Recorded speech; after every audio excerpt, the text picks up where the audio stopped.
회원님이 생각하는 그런 자기 목소리를 내고 있음에도 불구하고 우리가 듣지 못하고 있는 그러한 곳들, 내지는 그러한 계층들, 그런 사람들이 좀 누구라고 생각하는지, 그리고 덧붙여서 이렇게 제대로 된 마이크를 꼭 주고 싶은 그런 사람들은 또 누군지 좀 얘기해 주면 좋을 것 같습니다. 근데 지금 한국 사회에서는 가장 마이크가 가지 않는 곳은 너무나 당연히 어떤 빈곤의 장소들인 것 같아요. 그럴 수밖에 없는 이유는 이 사회가 점점 더 약간 빈곤을 죄악으로 생각하는 것 빈곤을 같아요.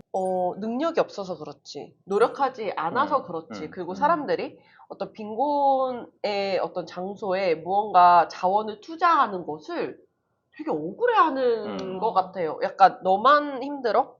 막 너희들만 힘들어? 나는 이만큼 노력했는데 너네는 노력을 안 해서 그런 거 아니야? 맞아. 뭐 약간 이런 식으로 점점 더 그래서 비가시화되고 있는 것 같거든요. 어떤 빈곤의 영역이 능력주의랑 맞물리면서 그렇죠. 특히 약간 청년 빈곤 문제가 정말 더 비가시화되기에 되게 쉬운 영역이다라는 생각이 드는 게, 굉장히 청년들은 건강할 거라고 생각하고, 뭐 청년들은 노력하면 쟁취할 수 있고 성취할 수 있을 거라고 생각을 하니까 더 청년이 빈곤하다는 더 능력의 문제로 얘기되는 것 같아요. 노력하지 못해서 게으르거나 네. 오히려 그쵸? 네.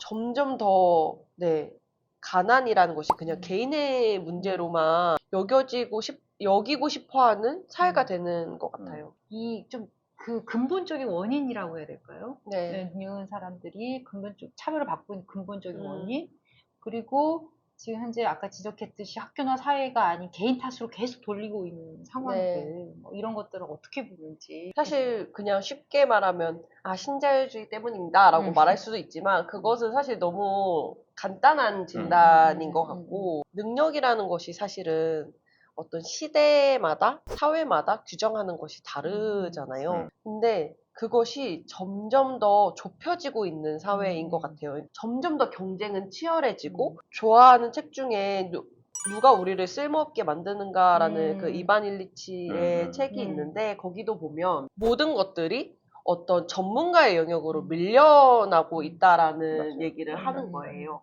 능력이라는 거 얘기할 때, 너 그거 전공했어? 너 그 대학 나왔어? 그렇죠. 너 그거 땄어? 근데 여기에도 다 재화가 들어가잖아요. 어떤 것이 능력으로 인정받기 위해선 내가 그만큼 그것에 대한 돈을 투자해야만 하는 사회인 거고, 그럴수록 계층에 따라서 사실은 능력을 다르게 가질 수 있게 된다라는 건 너무 당연한 결과잖아요. 자산이 약간 자산을 낳는 것이 능력주의에서도 계속 반복되고 있는 거죠. 그래서 사실 지금 생각해보면 요즘 사회에서 돈을 내지 않고 할 수 있는 게 거의 없잖아요. 그렇다면 필연적으로 많은 사람들이 사실은 능력으로부터 박탈되는 건 당연한 일인 것 같아요.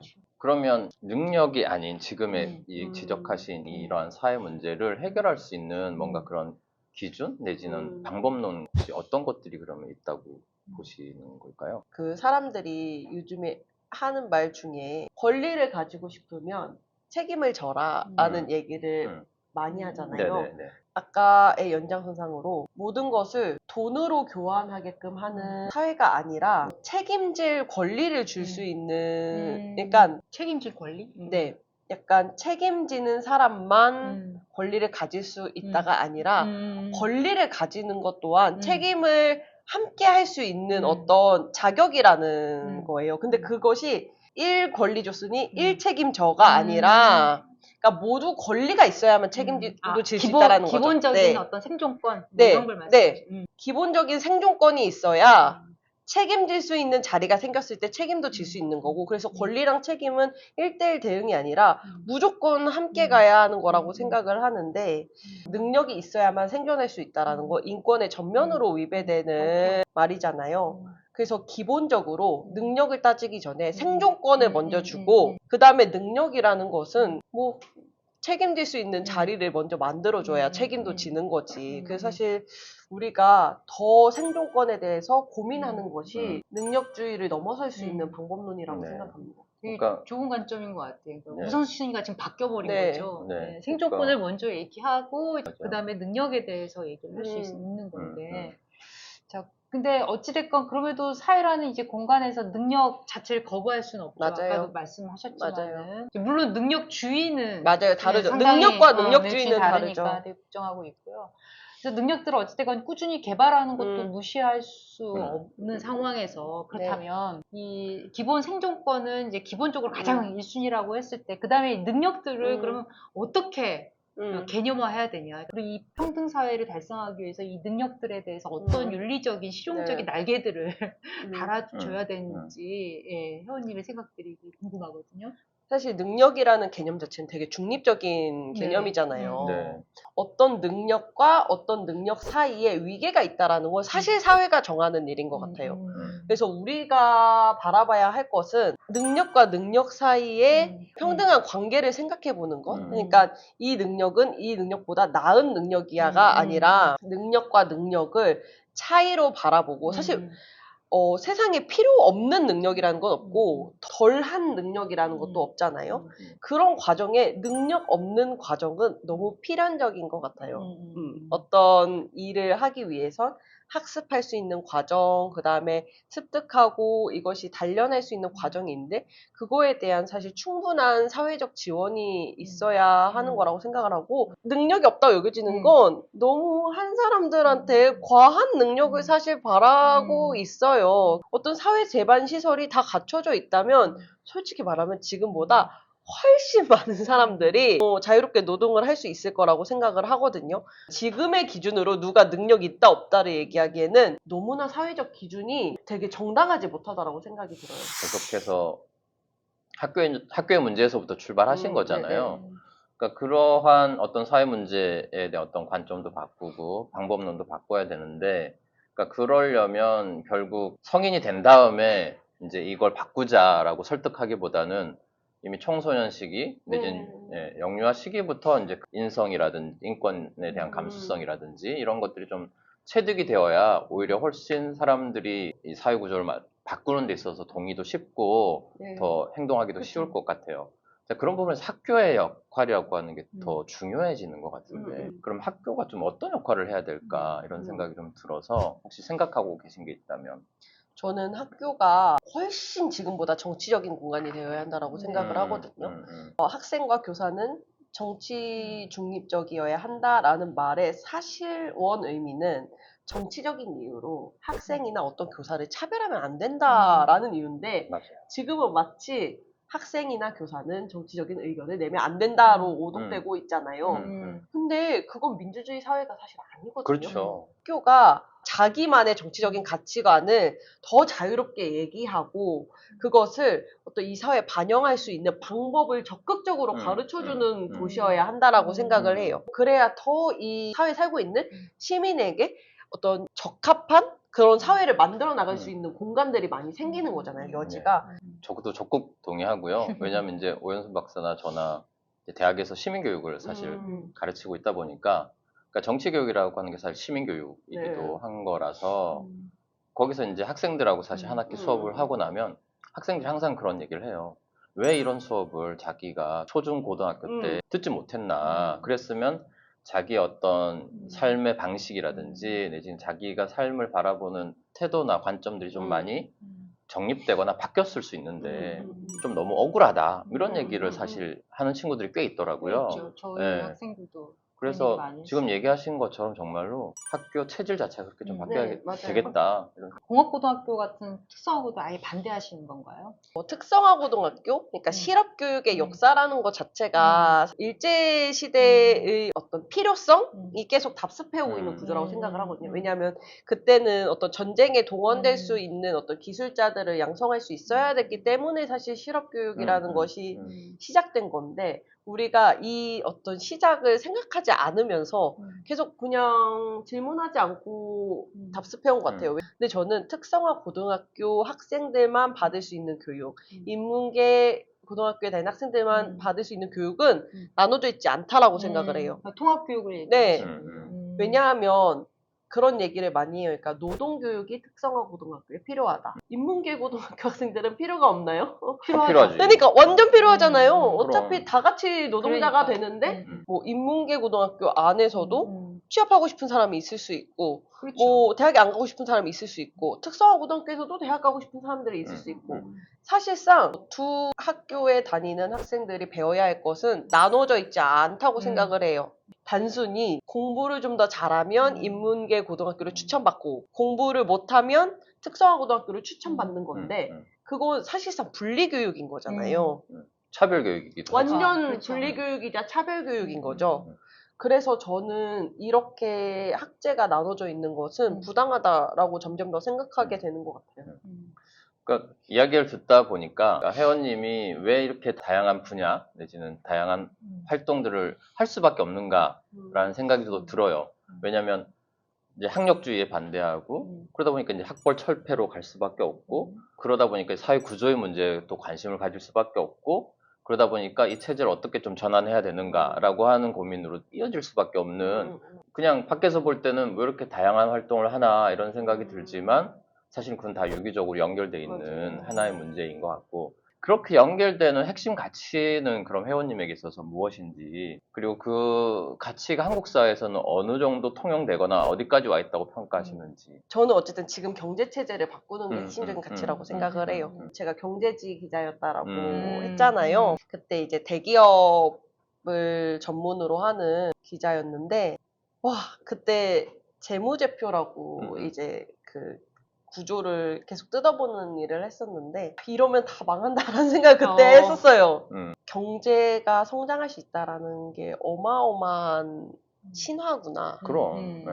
경제는 성장해야 한다라는 말 자체가 얼마나 잘못된 건지를 사실은 그때 깨닫고 사회학과를 간 것도 그래서 사회학과를 간 거였거든요. 그래서 저는 지금의 어떤 되게 투자자 지상주의적인 그리고 개개인이 다 어떤 피투자자? 투자 받아야 될 대상으로서 스스로 관리해야 하는 그건 되게 개인에게 모든 걸 일임하는 어떤 그런 경제 체제? 어떤 문화? 그에 수반되는 문화들? 그것을 다르게 사유해 보는 것이 저의 핵심적인 문제의식인 것 같아요. 지금의 경제 시스템들을 좀 바꿔나가는 거, 체제를 전환해 나가는 게 되게 중요하다라고 얘기했는데, 그 체제를 통해서 문화, 특히나 이제 인권이라는 부분이 어찌됐건 회원님한테 중요한 이슈 중에 하나일 텐데, 그 인권이라는 게 지금 한국 사회에서 어떻게, 어디로 흘러가고 있는지 좀 진단을 해보고, 좀 앞으로 어떻게 좀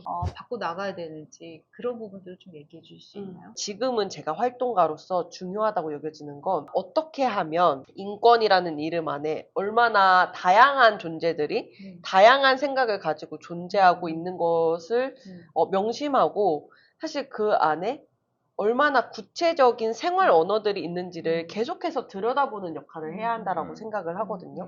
개개인들이 자신의 언어로 인권을 말할 수 있게 할 수 있는 것이 사실 중요하다라고 생각을 해요. 그래서 제가 인권 활동가로서 앞으로 이 사회를 진단하고 하고 싶은 게 있다면 정말 조금 더 어떤 시민 개개인의 입장으로 인권에 대해서 말하는 방법론을 만들어가는 것이 중요하다고 생각을 합니다.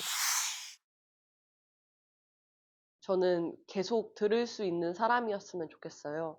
사람들은 굉장히 다양하고 어떤 의견은 제가 동의할 수 없는 의견일 수도 있다는 이유로 사실 늘 계속 듣는다는 것은 엄청 고된 일이기도 하다고 생각을 해요. 듣지 않는 연구자랑 듣지 않는 활동가는 정말 제가 생각했을 때 정말 바람직하지 않다라고 생각을 하거든요. 그래서 지금처럼 들을 수 있는 사람으로 사는 것이 앞으로의 가장 큰 목표입니다. 어쨌건 지금 사회 문제가 뭔지 정확하게 진단 내리고 또 비판할 땐 비판하고 또 그것들이 또 실제 사회 변화로 이루어지기 위해서는 정책 제도적 어떤 개선도 되게 필요한 부분들이 있잖아요. 그럼 그 다양한 연구 참여자들의 개개인의 어떤 뭐 맥락, 환경적 맥락이라든지 어떤 필요와 요구들 되게 다양할 텐데 이 다양성과 개별성을 어떻게 조화시켜 나갈 수 있을지 그런 부분까지 고민을 하셨는지. 그쵸. 그래서 사실 제가 되게 연구 방법론에 굉장히 관심이 많은 이유, 그러니까 내가 정말 전문성을 지녀야 하는 부분이라고 생각을 하는 것 같아요.